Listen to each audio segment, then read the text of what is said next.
I get a lot of questions about drawing, right? And folks often ask me about drawing because drawing is something that people assume you have to be good at in order to be an artist. I just thought I would, there they are, pull out a few drawings and show you that, yes, I do think that drawing is important to the carving process, but I also wanted to elucidate or illustrate, no pun intended there, that it doesn't have to be good drawing, right? Here's a crude drawing. Now, I understand the basic elements of proportion for the face, so my drawings, although crude, are fairly proportionally decent.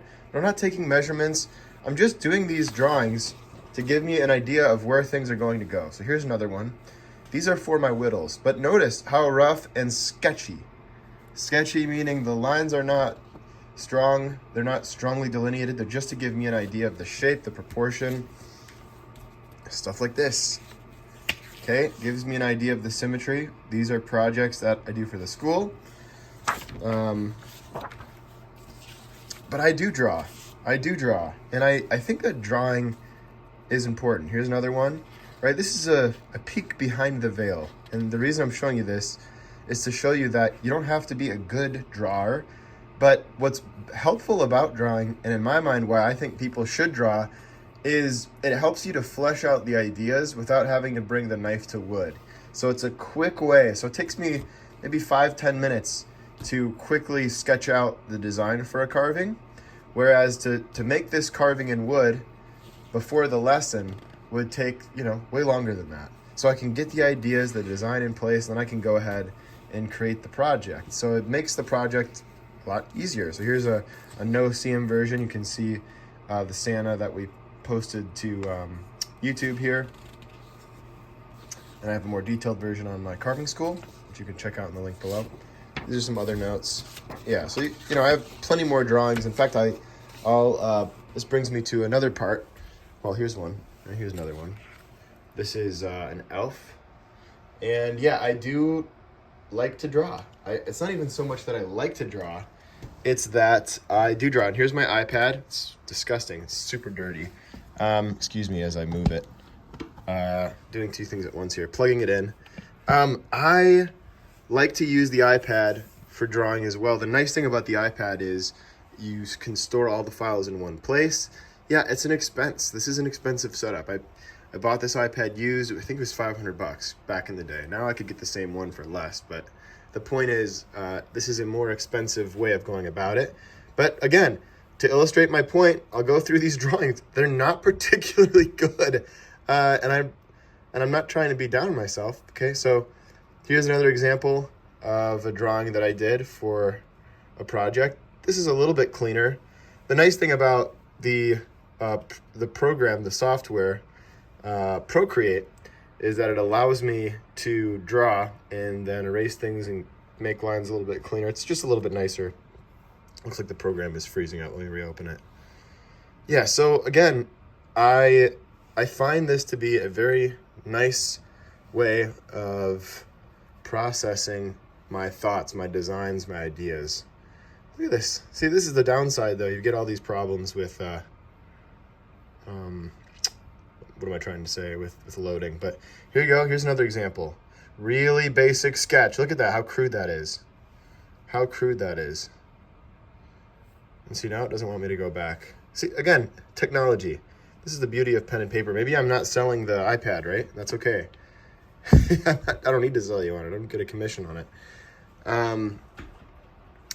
Yeah, so that said, I guess I could link this in the description.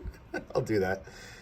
But I'll also just say, here's another one. This is for a sign that I did. This is the early iteration. I think I did another iteration later.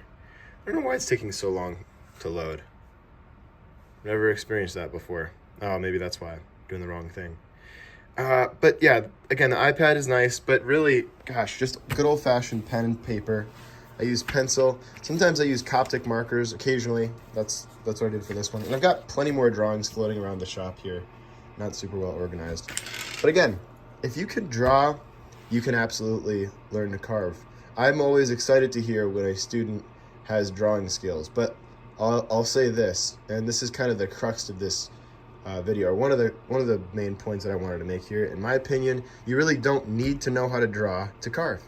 It helps, yes, helps you flesh things out, but there are parts of the brain that I believe are engaged in carving that are not engaged in drawing. I don't believe they're the same activity. I believe they're complementary tasks, that one benefits the other. They're mutually beneficial or symbiotic, whatever you want to say. But I don't believe that they're necessary to master. I believe that being a better carver will make you a better drawer, being a better drawer make you a better carver. But I know plenty of great carvers who do not draw and who do not know how to draw, or care to know how to draw. And that's, to me, illustrative of the fact that you don't have to be an artist to know how to carve. You don't even have to be an artist to know how to draw. Art is really about the hands, the head, and the heart, all combining to make a piece that is expressive of those things. So I digress. Anyway, I just wanted to share with you guys some of the stuff that, some of the behind the scenes stuff that I don't show in these carving videos that I do for the carving school and for YouTube. They're really basic sketches. I mean, I know some carvers, they'll do really detailed, beautiful illustrated sketches. My buddy Patrick Burke, well, I say buddy, an acquaintance of mine, Patrick Burke, for instance, does the most incredible illustrations I think I've ever seen.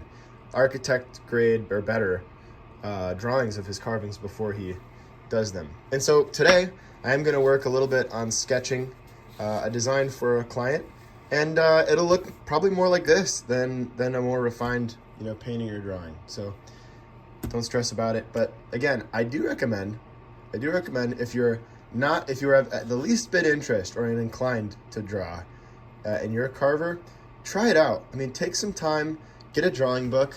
Let's see, I don't know if I have it here.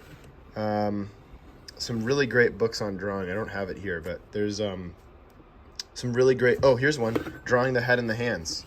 This is by Andrew Loomis. I would say if you want to start somewhere, this is a great place to start if you're looking to draw heads.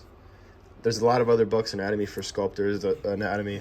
This is called Form of the Head and Neck by Aldous Zaranis, and I'll link these books in the description, especially the Anatomy or the Drawing the Head and Hands, because I think that is such a fantastic book, this one here.